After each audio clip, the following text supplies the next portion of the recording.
আসসালামু আলাইকুম রহমতুল্লাহি ওবারাকাতুহু। আজকে আমাদের ফার্জি আইন কোর্স এর দ্বিতীয় ক্লাস নেবেন আমাদের মাহমুদুল হোসেন ভাই। তো ভাই আপনি শুরু করুন। السلام عليكم ورحمة الله وبركاته. الحمد لله والصلاة والسلام على رسول الله وبعد. فأعوذ بالله من الشيطان الرجيم. بسم الله الرحمن الرحيم. ومن شر حاسد إذا حسد. وقال تعالى: ومن شر النفاسات في العقد. সমস্ত প্রশংসা আল্লাহর জন্য, যে আল্লাহ তাআলা আমাদেরকে ভালোবেসে আল্লাহর একটা গুরুত্বপূর্ণ বিষয় ইলম অর্জন করার তৌফিক দান করেছেন। আল্লাহ শুকর আদায় করছি, বলছি আলহামদুলিল্লাহ। সম্মানিত দিনী ভাই ও বোনেরা, আমরা গত পর্বে ভূমিকা নিয়ে আলোচনা করেছিলাম, অর্থাৎ ইলম শিক্ষা করার আদব, অন্যান্য বিষয়গুলো। এটা আমাদের প্রত্যেক মুসলমানের জন্য ফরজ। যতটুকু আমল করা ফরজ, এই আমলগুলোর জন্য ততটুকু ইলম অর্জন করা আমাদের ফরজ। যে আমলটা করা নফল, তার ইলম আমাদের জন্য নফল বা অতিরিক্ত। আমরা এমন ভাবে কোর্সটাকে সাজিয়েছি যাতে একজন মানুষ ন্যূনতম কতটুকু ইলম তার লাগবে, কতটুকু ঈমান, কতটুকু আমাল, সেগুলো নিয়ে আমরা সাজিয়েছি। তো আমরা আজকে দুইটা জিনিস নিয়ে সংক্ষিপ্ত কথা বলবো, ঈমান ও আকীদা। প্রথমে আকীদার পরিচয় নিয়ে কথা বলবো, এরপর আরকানুল ঈমান বা ঈমানের রকন বা খুঁটি, স্তম্ভ নিয়ে কথা বলবো। প্রথমে আমরা আকীদা শব্দের অর্থ জানবো। আকীদাটা কি, আকীদা শব্দের অর্থ কি, এটা আমরা জানবো।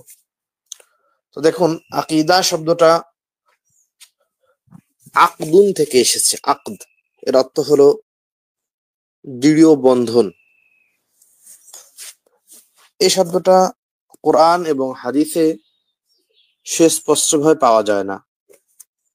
আমি আপনাদের সামনে যে আয়াতটা তিলাওয়াত করেছিলাম, মিন শাররিন নাফাসাতি ফিল উকাদ, উকাদ এর অর্থ হলো গিট। যদি কোনো জিনিসের ভিতরে কোনো বস্তা, এটাই গিট না থাকে, আপনি এর ভিতরে যা দেন না কেন, এটা ফুটা দিয়ে চলে যাবে, নিচে দিয়ে পড়ে যাবে। যখন আপনি গিট দিয়ে দিবেন, তখন এটা আর পড়বে না। আপনি মাছ মারতে গেলে যদি মাছের যে পাত্র, যেখানে মাছ রাখবেন, এই পাত্রটা যদি ছিদ্র থাকে, তাহলে আপনার মাছটা বাসায় আনা লাগবে না, ওইখানে থেকে যাবে। তো আকীদা অর্থ গিট বা দৃঢ় বন্ধন। আকীদা যদি মানুষের সহি না থাকে, সে যতই আমল করুক না কেন, তার আমল দ্বারা সে জান্নাত পাবে না। অসংখ্য অমুসলিম আছে যারা আমাদের থেকে অধিক দান করে। আপনারা মাদার তেরেসার কথা শুনেছেন, সে তো সারা জীবন মানুষের খেদমত করেছে, এরপরেও তাদের জান্নাতের ফয়সালা সম্পর্কে আমরা কিছু বলতে পারি না, কারণ তার ঈমান ছিল না, আকীদা সহি ছিল না। আল্লাহ সুবহানাহু ওয়া তাআলা সূরা গাশিয়ার ভিতরে বলেন, আমিলাতুন নাসিবা তাসলা নারান হামিয়া। আমল করতে করতে ক্লান্ত হয়ে যাবে, এরপরেও তারা জ্বলন্ত আগুনে পুড়বে, কারণ আকীদা সহি ছিল না। শরিয়াতের পরিভাষা আকীদা কাকে বলে? শরিয়াতের পরিভাষায় আকীদা বলা হয় নির্দিষ্ট কিছু বিষয়ের ওপর বিশ্বাস স্থাপন করা এবং সেই বিশ্বাসের প্রতিপালন করা, ধারণ করা, যার ফলে কোনো মানুষকে মুমিন বলা হবে। ইসলামের মৌলিক আকীদা 7টি বিষয়ের উপর, মূল 7টি। এর সাথে রিলেটেড আরো কিছু আছে, যেটা আমরা ছোটকালে পড়েছি ইমানে মুফাসসাল বলে। সহিহ বুখারীতেও এমন একটা রিওয়ায়াত আছে, মুসলিমের ভিতরেও। আমি একবার বলে দিচ্ছি ভাই, আপনি আমার সাথে একটু রিপিট করেন। আমানতু বিল্লাহি, আমানতু বিল্লাহি, অর্থাৎ আমি আল্লাহর প্রতি ঈমান আনলাম। আমি আল্লাহর প্রতি ঈমান আনলাম। এটা হলো আকীদার মূল। হুম, জি। এইটা এর সাথে রিলেটেড আর সবকিছু। ও মালাইকাতিহি, ওয়া আমি আল্লাহ তাআলার মালাইকাতিহি, অর্থাৎ আমি আল্লাহ মালাইকার প্রতি তাআলার ঈমান আনলাম। ফেরেশতাদের মালাইকা প্রতি ঈমান শব্দটা, আনলাম। জি, মালাইকা শব্দটা অনেকেই বোঝে না, এই জন্য আমার ফেরেশতা ফার্সিতে বলা লাগলো। হ্যাঁ। এরপরে ও কুতুবিহি, অকুতুবিহি, এবং কিতাবসমূহের তার প্রতি। ঈমান। হ্যাঁ, এখানে একটা হ্যাঁ, বিষয় হলো, দেখেন, আপনি যদি শুধু কোরআনকে মানেন আর অন্য অন্য কিতাবের স্বীকৃতি না দেন, ওই অন্য কিতাবকে মানা বলতে তাদের প্রতি ঈমান রাখা, এগুলো আমল করা যাবে না, শুধু বিশ্বাস করতে হবে। যদি আপনার মুখ দিয়ে বের হয়ে যায় আমি তাওরাতকে মানি না বা বিশ্বাস করি না, সেক্ষেত্রে আপনি কিন্তু কাফের হয়ে যাবেন। আল্লাহ কিতাবিহি বলেনি, তার কিতাব অর্থাৎ কোরআনের কথা শুধু বলা হয়নি। প্রত্যেক কিতাবের প্রতি ঈমান রাখতে হবে, এটা একটা জরুরি বিষয়। জি। এর জি, 4 নম্বর হলো ওয়া রুসুলিহি, তার ওয়া সকল রুসুলিহি, রাসূলের প্রতি, তার জি, সকল সকল রাসূল। রাসূলকে মানতে হবে, অর্থাৎ বিশ্বাস করতে হবে সকল রাসূলকে, আমল করতে হবে মুহাম্মদ রাসূলুল্লাহ সাল্লাল্লাহু আলাইহি সাল্লামের তরিকায়। সাল্লাল্লাহু আলাইহি ওয়াসাল্লাম। আল্লাহ নবী সাল্লাল্লাহু আলাইহি ওয়াসাল্লামের একটা হাদিস আছে, নবীজি বলছেন, যদি মূসাও জীবিত থাকতো, তার জন্য জরুরি ছিল সে আমি মুহাম্মাদের অনুসরণ করবে। 6 নাম্বার জি। হলো তাকদীর, তাকদীর, তথা আল্লাহ তাআলা বান্দাদের জন্য ভালো মন্দ যেটা নির্ধারণ করেছে এটার প্রতি ঈমান রাখা, এইটা জানা আমার জন্য ফরজ। এরপরে তাকদীর নিয়ে তো আপনি তো জানেন ভাই, ব্যাপক আলোচনা আছে, এগুলো জি, সবার জি। জন্য ফরজ। এটা ফরজে কিফায়ার ভিতরে পড়বে, বিশদ জানা। কিন্তু মূল জি, এই যে 7টি বিষয়, আল্লাহ সুবহানাহু ওয়া তাআলা এর মূল হলো আল্লাহকে মানা। তো যখন আমি আল্লাহকে মেনে নিব, সেই ক্ষেত্রে আল্লাহ তাআলা সংশ্লিষ্ট যেসব বিষয় কোরআনে ও হাদিসে আসবে সেগুলোকে আমাকে মানতে হবে। মিজানের কথা দেখেন, কিয়ামতের সাথে মিজানটা রিলেটেড হয়ে যাচ্ছে। জি। তো সর্বশেষ হলো ওয়াল বা'সি বা'দাল মাউত, বাসি বাদাল মাউত, মৃত্যুর পরবর্তী মৃত্যু, হ্যাঁ, পুনরুত্থানের জীবন, প্রতি হ্যাঁ, বিশ্বাস করা। পুনরুত্থান। এখন আমি আরবিটা 1-2 বার বলে দিই, এটা হলো সহিহ মুসলিমের একটা হাদিসের আলোকে এটা এটা এই দোয়াটা বানানো হয়েছে, ইমানে মুফাসসাল বলা হয় এটাকে। আমানতু বিল্লাহি,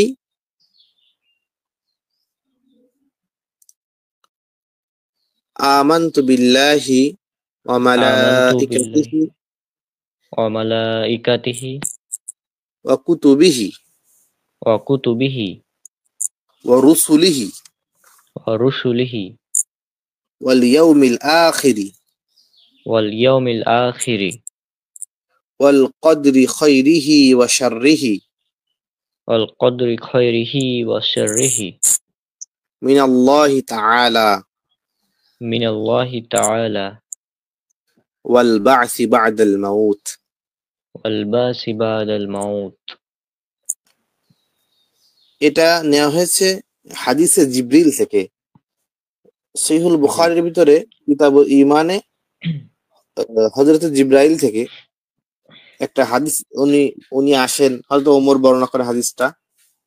আল্লাহ নবী সাল্লাল্লাহু জি। আলাইহি ওয়াসাল্লাম সাহাবীদেরকে নিয়ে বসে আছেন, ব্যাপক, এটা অনেক বড়। এই হাদিসের সরা সৌদি আরবে একজন আলেম করেছেন, কয়েকশো পেজের একটা হাদিসের ব্যাখ্যা শুধুমাত্র। এই 7টি বিষয়ের প্রতি যখন আমি বিশ্বাস করব দৃঢ়ভাবে, তাহলে আমি মুমিন বলে বিবেচিত হব। এটা হলো মুমিনের সংজ্ঞা। আর এই বিষয়গুলো, ঈমানটা, এটা মানুষের দেখা যায় না। ঈমানটা হলো আন্তরিক বিষয় মূল ক্ষেত্রে। তো ঈমানের সংজ্ঞা দিতে যে জমহুর মুহাদ্দিস, অর্থাৎ যারা কোরআন ও সুন্নাহ মানে, আমরা মুহাদ্দিসিনদের কথাকে বেশি অগ্রাধিকার দিয়ে থাকি। তো পৃথিবীর অধিকাংশ, প্রায় সকল উলামা, ফুকাহা, তাদের মত হলো ঈমান ৩টি বিষয়ের সমষ্টি। ঈমান এবং আকীদা তো একই সাথে। তো ঈমান ৩টি জিনিসের নাম। আগে আমি ঈমানের অর্থটা বলি। ঈমান শব্দের শাব্দিক অর্থ হলো স্বীকৃতি দেওয়া, মেনে নেওয়া, নিরাপত্তা লাভ করা। অর্থাৎ যে ব্যক্তি ঈমান আনলো সে জাহান্নাম থেকে পরিত্রাণ পেয়ে গেল, এই ক্ষেত্রে সে মুমিন বা ঈমানদার। এবং ঈমানের বিপরীত হলো কুফর। ঈমান হয় আমাকে মেনে নিতে হবে, না হয় আমাকে কুফরি করতে হবে। এখন ঈমান, ঈমান কাকে বলে? ঈমানের একটা সংজ্ঞা আবু হানিফা রাহিমাহুল্লাহ থেকে আছে, সেটা হলো রাসূল সাল্লাল্লাহু আলাইহি সাল্লাম যা কিছু নিয়ে এসেছে তাকে মেনে নেওয়ার নাম ঈমান। এবং ঈমানের সংজ্ঞা দিতে যে জমহুর উলামা, জমহুর ফুকাহা, অধিকাংশ আলেমদের মত হলো ঈমান ৩টি জিনিসের সমষ্টি। ভাই কি শুনছেন? আপনি মিউট থেকেন না, আপনি আমার হাতে বললে তাহলে হ্যাঁ, ভালো হবে। জি শুনছি। ঈমান ৩টি জিনিসের সমষ্টি। তিনটি জিনিস, তিনটি জিনিসের একটা হলো সমষ্টি। ইকরার বিল লিসান, বুঝলাম ইকরার না কি? বিল লিসান, ইকরা ইকরার বিল লিসান। ইকরার বিন নিসান, আচ্ছা। ইকরার শব্দের অর্থ হলো স্বীকার করা, বিল স্বীকার লিসান অর্থাৎ মুখ দিয়ে। বিল্লিশা। অর্থাৎ ঈমানের স্বীকৃতি মুখ দিয়ে দেওয়া, এটা হলো ঈমানের মুখ প্রথম দিয়ে দেওয়া। রকম। ৩টে জি। জিনিসের সমষ্টি। তো প্রথমটা হলো ইকরার বিল লিসান। ২ নাম্বার হলো তাসদীক বিল জিনান, অর্থাৎ মুখেও এটাকে স্বীকৃতি দেওয়া। মুখেও অন্তর দিয়ে স্বীকৃতি মেনে দেওয়া। নিতে হবে হ্যাঁ, এবং মুখেও স্বীকৃতি দিতে হবে। মুখেও স্বীকৃতি দিতে হবে। জি। ৩য় নাম্বার হলো আমাল বিল আরকান, হ্যাঁ, আমাল বিল ইসলামের আরকান। বিধানের প্রতি আমল করা। আমল করা। এই জি, ৩টি জিনিসের নাম হলো ঈমান। এই ক্ষেত্রে জি, একটুখানি আবু হানিফা রাহিমাহুল্লাহর মতে ঈমান ২টা জিনিসের নাম, অর্থাৎ মুখে মুখে বলা এবং অন্তরে স্বীকৃতি। তো এটা সহিহ না, তার এই কথার উপরে অধিকাংশ উলামায়ে কেরামের মত জি, এটা না। মানুষ যদি আমল না করে, এই ক্ষেত্রে যখন আপনি ঈমানের আরকানকে আপনি ২টা করে ফেলবেন, অর্থাৎ শুধু ঈমান মুখ দিয়ে আনা এবং বিশ্বাস করাকে, সেই ক্ষেত্রে মানুষ আমল থেকে উদাসীন হয়ে যাবে। এই ক্ষেত্রে জি, একটা বাড়াবাড়ি এবং ছাড়াছাড়ি আছে। এক দল যারা খারেজি এবং মু'তাজিলা, তাদের মতে ঈমানের সংজ্ঞা জমহুরের মতো, কিন্তু তারা মনে করে কেউ যদি আমল ছেড়ে দেয় সঙ্গে সঙ্গে সে কাফের হয়ে যাবে। এটা হলো খারেজিদের মত। আর যারা মু'তাজিলি, জি। মু'তাজিলিদের মত হলো যখন কেউ গুনাহ করবে সেই ক্ষেত্রে সে মানজিলাতুন বাইনা মানজিলাতাইন, ২ জায়গার মাঝখানে থাকবে, অর্থাৎ সে জান্নাতি হবে না, জাহান্নামীও হবে না, তার মাঝখানে থাকবে, ফাসেক মুসলিম। এটা হলো তাদের বাড়াবাড়ি। ঈমানকে ৩টাকে রোকন বানিয়ে এই ৩টাকে সমান গুরুত্ব দিয়েছে। আমরা এটাকেও স্বীকার করি না। দ্বিতীয় হলো যারা মুরজিয়া, এবং আবু হানিফা রাহিমাহুল্লাহর ব্যাপারে এই মতটা বলা হয় যে ঈমান শুধুমাত্র অন্তরে বিশ্বাসেরই নাম, তো আমলের দ্বারা ঈমানের কোনো ক্ষতি হয় না। আমল যদি কেউ ছেড়ে দেয়, তো এটাকেও সরাসরি মানতে পারি না। আমাদের কাছে ৩টা ঈমানের রোকন, কিন্তু আমল কেউ ছেড়ে দিলে, আমল কেউ যদি না করে, অস্বীকার না করে, ততক্ষণ সে কাফের হয় না। ৩টাই রোকন, কিন্তু আমল বিল আরকানের গুরুত্ব ৩য় নম্বরে। এই বিষয়টা হয়তো স্পষ্ট হয়েছে। জি, এখন এই ৩টা জিনিস আমাকে একসঙ্গে থাকলে এটা হলো ঈমান, এবং ঈমান আনতে হবে পূর্বে উল্লেখিত ৭টি বিষয়ের প্রতি। জি, এখন আকীদা এবং ঈমানের ভিতরে পার্থক্য কি? তো যেহেতু ঈমান শব্দটা কোরআনে এবং হাদিসে ব্যাপক হারে ব্যবহৃত হয়েছে। আকীদাটা এটা এত ব্যবহার হয়নি। এটা হলো একটা জি, পরিভাষা যেটা মুহাদ্দিসিনগণ তারা তৈরি করেছেন। যেমন হাদিসের ক্ষেত্রে সহিহ, যঈফ, হাসান, এই যে পরিভাষাগুলো হাদিস নির্ণয়ের জন্য লাগে, সেই ক্ষেত্রে আকীদাকে কেন আলাদা করা হলো? আকীদা হলো শুধুমাত্র বিশ্বাসের নাম, এবং ঈমানটা হলো অনেক ব্যাপক বিষয়, আকীদাটা একটু সংক্ষিপ্ত। এই জন্য আমরা জি, ঈমান বারবার যদি কাউকে বলি যে ভাই তোমার ঈমান নেই, তোমার ঈমান সহিহ নেই, সেই ক্ষেত্রে এটা দৃষ্টিকটুও শোনা যায়। সেই ক্ষেত্রে আকীদাটা বেশি ব্যবহার করা হয়, এবং আকীদাটাই এখন প্রচলিত। জি, ঈমান ও আকীদার মধ্যে পার্থক্য এইটুকু যে ঈমান সমগ্র দিনের ভিতরে, অর্থাৎ যদি কেউ না সলাৎ আদায় না করে সেই ক্ষেত্রে তার ঈমানের কমতি হয়, গুনাহের মাধ্যমে ঈমান কমে। সলাৎ, জি, সিয়াম, হজ, যাকাত ইসলামের পূর্ণাঙ্গ বিষয়টাই ঈমান। কিন্তু আকীদাটা সেটা থেকে আলাদা। আকীদা দ্বারা শুধুমাত্র আন্তরিক বিশ্বাস, আত্মিক বিশ্বাসের সাথে আকীদা সম্পৃক্ত। এছাড়া আকীদা অন্য কোনো বিষয়ে তার সে দখল করে না। জি, এখন ঈমান এবং ইসলামের ভিতর পার্থক্য। শাব্দিক অর্থ যদি দেখা হয়, ঈমান শব্দের অর্থ হলো মেনে নেওয়া, এবং ইসলাম শব্দের অর্থ হলো আত্মসমর্পণ করা, যে নিজেকে কারো সামনে বলা যে আমি আপনার কাছে আমাকে উৎসর্গ করে দিলাম। যদি ঈমান এবং ইসলামকে একসঙ্গে ব্যবহার করা যায়, যে সে ইসলাম গ্রহণ করে ঈমানদার হয়েছে, একসঙ্গে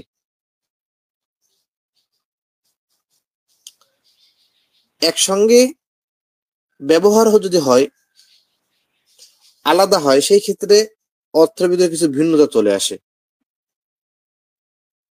ঈমান দ্বারা আন্তরিক বিশ্বাস, এবং ইসলাম দ্বারা যেটা বাহ্যিক আমলগুলোকে বোঝানো হয়। যেমন আল্লাহ সুবহানাহু ওয়া তাআলা সূরা আলে ইমরানের 102 নম্বর আয়াতে বলেন, ইয়া আইয়ুহাল্লাযীনা আমানুত্তাকুল্লাহ ওয়া লা তামুতুন্না ইল্লা ওয়া আনতুম মুসলিমুন। হে ঈমানদারেরা, তোমরা আল্লাহকে ভয় করো, ভয় করার মতো, এবং তোমরা মুসলিম না হয়ে মৃত্যুবরণ করো না। এখানে ঈমানদার বলতে যারা ঈমান এনেছে, ইসলাম গ্রহণ করেছে, তাদেরকে বলা হয়েছে, এবং তোমরা মুসলিম না হয়ে কবরে যেও না বা মৃত্যুবরণ করো না। এখানে বলা হয়েছে এমন, ইসলামটা হলো বাহ্যিক আমলের নাম। অনেক সময় ইসলাম দ্বারা ঈমানকে বোঝায়, আবার ঈমান দ্বারা ইসলামকে বোঝায়। অন্য ক্ষেত্রে সূরা হুজুরাতের 114 নম্বর আয়াতে যদি লক্ষ্য করি, আল্লাহ সুবহানাহু ওয়া তাআলা বলেন, ওয়াকালাতিল আ'রাবু আমান্না, যারা বেদুইন, হয়তো একটা গোত্র নিয়ে তাদের সবাইকে বলা হয়, তারা বলে আমান্না, আমরা ঈমান এনেছি।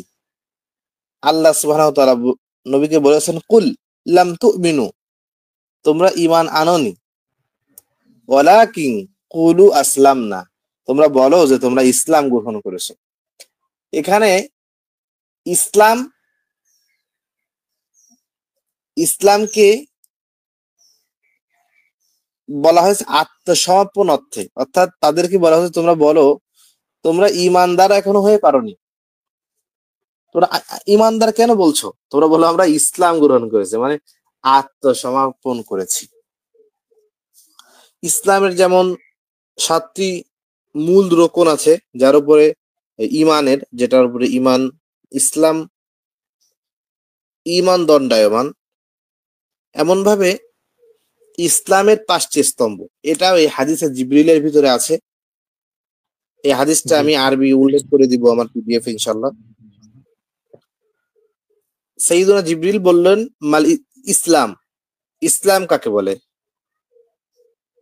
আল্লাহ নবী বলছেন যে তুমি শাহাদাত আন তাশহাদা আল্লা ইলাহা ইল্লাল্লাহ ওয়া আন্না মুহাম্মাদুর রাসূলুল্লাহ। 1 নম্বর ইসলামের রোকন হলো শাহাদাতের স্বীকারোক্তি। দেখেন, মুখ দিয়ে যখন আপনি স্বীকার করছেন, এটা কিন্তু অন্তরের বিষয়ে থাকলো না। তো ইসলামের যে 5টা বিষয়, এই 5টা জি বিষয় বাহ্যিকের সাথে জি বহিরাগত বিষয়। মুখ দিয়ে স্বীকার করা আল্লাহ তাআলাকে এবং আল্লাহ রাসূলকে। দ্বিতীয় হলো সলাত আদায় করা। আর ইসলামের সাথে যে সলাত, সেটা হলো ফরজ সলাত।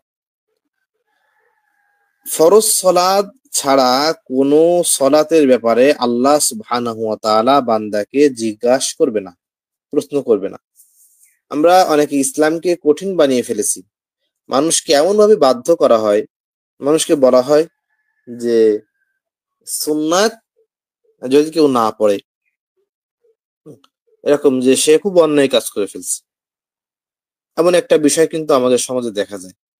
কিন্তু ভাই, আপনি যে বিষয়ে জি আল্লাহ তাআলা মানুষ মুমিনকে জোর করেনি, আপনি এই বিষয় যখন কঠোর করে দিবেন, একটা মানুষকে বলবেন যে ফজরে এই কয় রাকাত হুম, সুন্নাত, জোহর এরকম করলে, একটা যে ব্যক্তি বিগিনার, হ্যাঁ হ্যাঁ প্রাথমিক পর্যায়ে ইসলামের এসেছে, সে তো এইগুলো দেখে দৌড় মারবে। হ্যাঁ। আর ওটা ওটা যা আছে, এখন তো রমজান মাস চলছে, হ্যাঁ। আর এখানে সমাজে ধরেন প্রচলিত যে তারাবি না পড়লে রোজা হবে না, এরকম প্রচলিত আছে। ফজরের দেখুন, খোঁজ খবর নাই, তারাবি পড়তে চলে জি জি, আসে। আর দেখেন, যদি রমজান মাসে আমাদের একটা মাসআলা হলো হ্যাঁ তারাবির নামাজ, এটা হলো এশার কায়েম মাকাম। কায়েম মাকাম হ্যাঁ মানে স্থলাভিষিক্ত, অর্থাৎ হুম যদি এশা না পড়ে, সেই ক্ষেত্রে তার তারাবি হবে না। এই জন্য হ্যাঁ যারা তারাবি পড়ে রমজানে, তারা ঈশান নামাজটা পড়ে। যদি এই মাসালা দেওয়া হয় যে ঈশার তারাবি নাই, সেই ক্ষেত্রে ঈশান নামাজটা পড়বে না।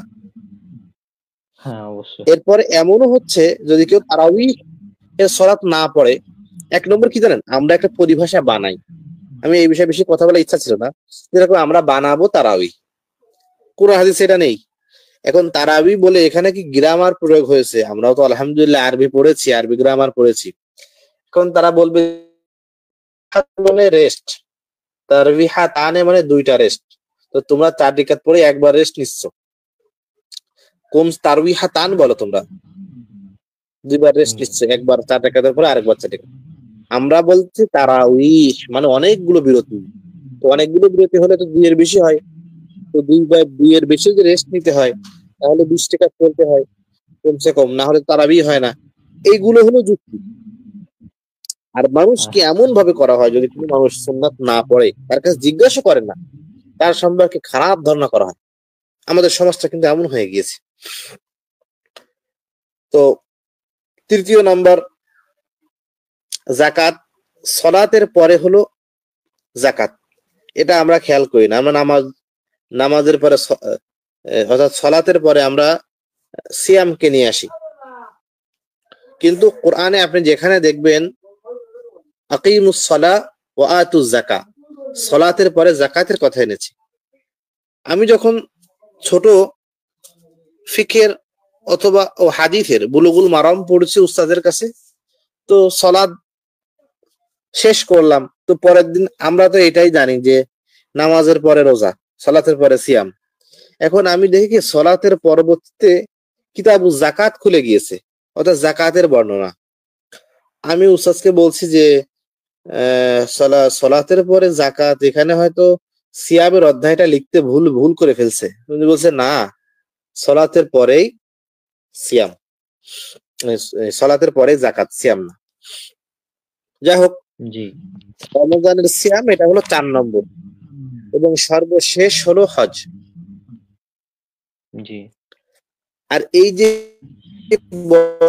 দিলাম, এটা মূলত হাদিসে জিব্রিল, যেটা একটা প্রসিদ্ধ হাদিস, এবং এই হাদিসে এটা ইমাম নববী ওনার যে 40 হাদিস, এর ভিতরে উনি উল্লেখ করেছেন। হযরত ওমর রাদিয়াল্লাহু তাআলা আনহু উনি বলেন, রাসূলুল্লাহ সাল্লাল্লাহু আলাইহি ওয়াসাল্লাম পাশে বসেছিলাম, আমাদের কাছে এমন একটা লোক আসলো যে ইউরা আলাইহি আসারুস সাফার ওয়ালা ইয়ারিফুহু মিন্না আহাদুন। তাকে দেখে মুসাফিরও মনে হচ্ছিল না, কারণ যখন এই আরব বিশ্বে কেউ মুসাফির হতো তার চুলটা উস্কো খুস্কো হয়ে যেত, মুখে পোশাকে ধুলাবালি লেগে যেত, আর সে সাদা কাপড়ে এসেছিল। তো যদি মুসাফির না হয় সেই ক্ষেত্রে আরেকটা জিনিস হবে এলাকার লোক, কিন্তু ওয়ালা ইয়ারিফুহু মিন্না আহাদুন এমন একটা লোক। সে এসে আল্লাহ নবীকে 3 ধরনের প্রশ্ন করলো যে মাল ইমান, ইমান কাকে বলে, মাল ইসলাম, ইসলাম কাকে বলে, মাল ইহসান, ইহসান কাকে বলে। এই যে ইমানের 7টি বিষয়, এটা ওই হাদিস থেকেই নেওয়া হয়েছে, এবং ইসলামের যে 5টি স্তম্ভ এটাও হাদিস থেকে নেওয়া হয়েছে। আপনি একসঙ্গে ইসলামের 5টি জিনিস আপনি কোরআনে দেখাতে পারবেন না, কারণ কোরআন হলো সিলেবাসের মতো। কোরআন আল্লাহ তাআলা খুতবার মতো, অর্থাৎ আলোচনা শুরু করেছেন, ধারাবাহিক না। যখন যে বিষয় প্রয়োজন তখন সেই বিষয় উল্লেখ করে দিয়েছেন। কোরআন তার যে বচন ভঙ্গি, আপনি কি হাদিসটা উল্লেখ করছেন? হুম। হুম হ্যাঁ, হুম। এই যে এটা সহিহ বুখারী থেকে দেখুন, বের করলাম 50 নম্বর। জি জি, আপনি অধ্যায়ে হ্যাঁ। দেখেন, বায়ানিন নবী সাল্লাল্লাহু আলাইহি সাল্লাম লাহু ক্বালা জাআ জিবরিল আলাইহিস সালাম ইউআল্লিমুকুম দীনাকুম।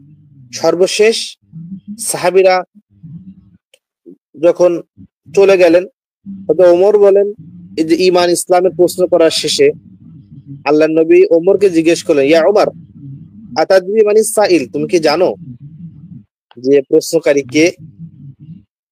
তখন জিব্রাইলের এই কথার পরে বলেন যে আল্লাহু ওয়া রাসূলুহু আ'লাম, আল্লাহ এবং তার রাসূল ভালো জানেন। সেই ক্ষেত্রে আল্লাহ নবী বলেন হুয়া জিবরিল ইউআল্লিমুকুম দীনাকুম। আপনি বুখারীর 50 নম্বর হাদিসে বের করেন ভাই। এই হাদিসটাই আর কি, আমি এগুলো এগুলো সব আমার নোট করা আছে, আমি ইনশাআল্লাহ পিডিএফ দিয়ে দেবো আজকে দিনের ভিতরে। তো আজকে এই বিষয়গুলোই আপনি একটা সার নির্দেশ, আমাদের এই ক্লাসের সার নির্দেশ আপনি বলে, অর্থাৎ ওই 7টি রোকন এবং 5টি ইসলামের রোকন, ইমানের 7টি, ইসলামের 5টি, এটাকে আপনি গুছিয়ে একবার বলে এরপরে আপনি উপসংহার টেনে দিতে পারেন। আর প্রতিদিনই এটা তো ক্লাসের সার নির্দেশটা আপনি একবার বলে দিবেন সংক্ষিপ্ত ভাবে। আচ্ছা, আচ্ছা। এটা হলে কি হবে, যদি কেউ এই 1 ঘন্টা বা 30 মিনিট ক্লাসও না দেখতে পারে, ক্লাসের সার নির্দেশ যদি আপনি বলে দেন, সেই ক্ষেত্রে অনেক উপকার হবে। মূল খুলাসাতুল কালাম আচ্ছা, বা মোরাল অফ দ্য স্টোরি। আচ্ছা।